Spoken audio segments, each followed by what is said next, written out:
ini seriesnya bertabur bintang, Bay. Tapi yang kayak apa ya? Nadine Amiransa. Tidak pernah ada yang namanya keberuntungan. Semua harus dibayar dengan kerja keras, dengan negosiasi, dengan intrik, dengan permainan. The Talkies, ngomongin film bersama Bayu dan Edoy. Oke. Bay, Yes. jadi gue kemarin dapat kesempatan nonton 2 episode pertama series baru yang akan tayang di Maxstream dan iQIYI. Judulnya Bunga di Tepi Jurang. Oke, jadi Bunga di Tepi Jurang cerita itu tentang Andini yang diperankan Clarissa Tovan. Oke. Itu dari desa, kemudian ada cowok yang wow, lu kayaknya cantik, bisa di ke kota untuk jadi artis. Oke, gue suka Clarissa Tovan semenjak Pangku.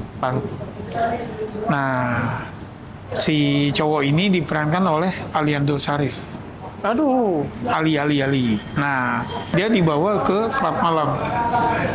Dari sini lu udah bisa tebak apa yang akan terjadi. bukan jadi artis, dia disuruh jadi pelacur. Nah, jadi LC gitu. Jadi ceritanya kayak gitu di 2 episode pertama. Tentu dia menolak gitu ya, tapi ternyata keluarganya diancam. Itu sih. Jadi memang ini kayak throwback film Indonesia tahun 70-an 80-an ya. Gitu loh, gadis desa dibawa ke kota Oke.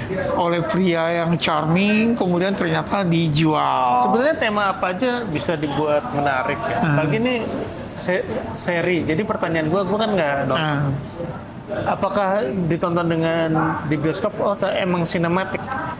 tentu tidak gitu ya. Jadi memang Nggak berasa sinematik. enggak, lu berasa memang oh iya ini memang untuk TV ya gitu loh. Itu kalau dari tampilan visual. Nah, yang kalau di gue tuh ngerasa bahwa film ini di 2 episode pertama itu apa ya?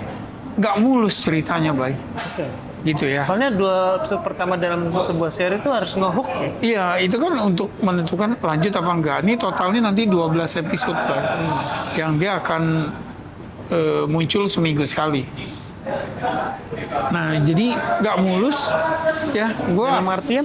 Dalam arti jadi gini, si Andini tentu menolak dong jadi LC. Sampai kemudian akhirnya dia menjalani itu gitu kan ya. Nah, ini salah satu contohnya aja ya. Dari menolak sampai kemudian dia jadi superstar, jadi Miss Congeniality di bar itu kayak yang dari sini udah langsung Kurang prosesnya ya? Nah gitu loh. Memang dia disertai ancaman, dia berusaha kabur, tapi setelah itu tiba-tiba yang jadi congenial yang kita ngeliat kayaknya dia enjoy sama kerjanya gitu loh. Walaupun mestinya kan enggak gitu. Nah sama jadi kan si Aliando ini karakternya itu red flag banget ya. Jadi si Andin ini dijumlusin sama Aldi, ya. Begitu dia dijanjikan jadi artis, kemudian dibawa ke nightclub dan jadi LC, dia kan berarti udah ditipu dong nih. Dia marah kan. Nah, nanti ada adegan yang ketika dia terima uang, terima bayaran dan terima bonus, dia ke Aldi, tolong titip ya uang ini. Cuma Ya seolah mana karakter yang udah dibikin iya gitu. lo benci itu gitu ya. Iya, terus alasannya apa? Hanya kecuali memang si pembuat cerita emang pengen ini sebagai device supaya duitnya hilang. Karena kita tahu duitnya pasti akan hilang, gitu loh. Maksudnya kok kayak gitu. Ngapain lo titipin ke orang yang lo benci? Nah, dan yang udah jelas-jelas ngejebak lu, nipu lu, gitu loh. Contohnya sih kayak gitu. Nah, kalau dari segi teknis misalnya, adegan di klub malam tuh banyak yang tentu riuh ya, musik ya. Tapi kita tahu ini musiknya ini ditempel di post. Ya. Karena di Rio-nya gitu, dialognya biasa gini, Wai. Ya, jadi nggak ada yang apa gitu, nggak ada tuntutan acting untuk pura-pura suasana Rio gitu loh. Emang sulit ya kayak gitu. Nah, gitu. Nah, terus ya banyak ini seriesnya bertabur bintang, baik. Tapi yang kayak apa ya? Kalau dibilang klise ini super klise gitu. Jadi yang kayak om-om kayak gimana, lu bisa bayangin deh. Oke. Gitu ya. Ngerti.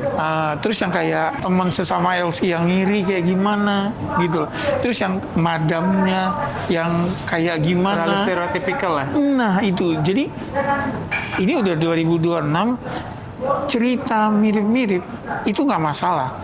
Tapi kayak yang lo bilang gimana ngolahnya, ini enggak kok sama juga cara dia mengolah itu. Kok jadi kayak gue nonton film tahun 80-an gitu. Yang kayak gitu sih, Bay. Oke. Gitu. Series bertabur bintang di sini nih selain Claresta ada Aliando, ada Stephen William yang 2 episode pertama belum muncul. Oke. Ada Sule, Oh, bintang. ada Erika Carlina Oke. yang juga belum muncul di 2 episode pertama. Ada Rachel Fenya yang juga belum muncul di 2 episode pertama. Gitu. Banyak Pak gitu ya. Ada Anjas, ada Nugi, ada CEO yang viral di medsos itu gitu loh. Oh. CEO KW gitu ya. Jadi kalau yang memang nyari pengen ngelihat bintang-bintang sih lo bisa terpuaskan ya.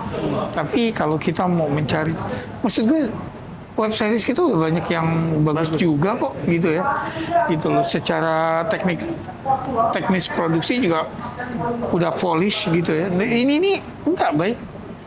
Gitu loh. Jadi nggak usah kita bicara cerita, nggak usah kita bicara substantif ya. Tampilan luarnya aja nih, teknik produksinya tuh yang kayak nggak lebih baik dari kebanyakan sinetron yang udah ada di TV gitu.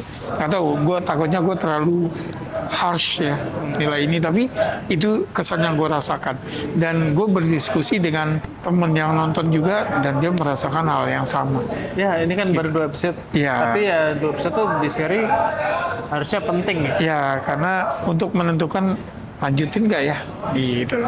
Oke, Bunga di Tepi Jurang akan tayang di Maxstream dan iQIYI mulai 31 Juli 2026 dan seminggu sekali akan muncul 1 episode. Jadi ini 3 bulan lumayan. Oke, ntar mungkin kita visit lagi kalau udah nonton semuanya.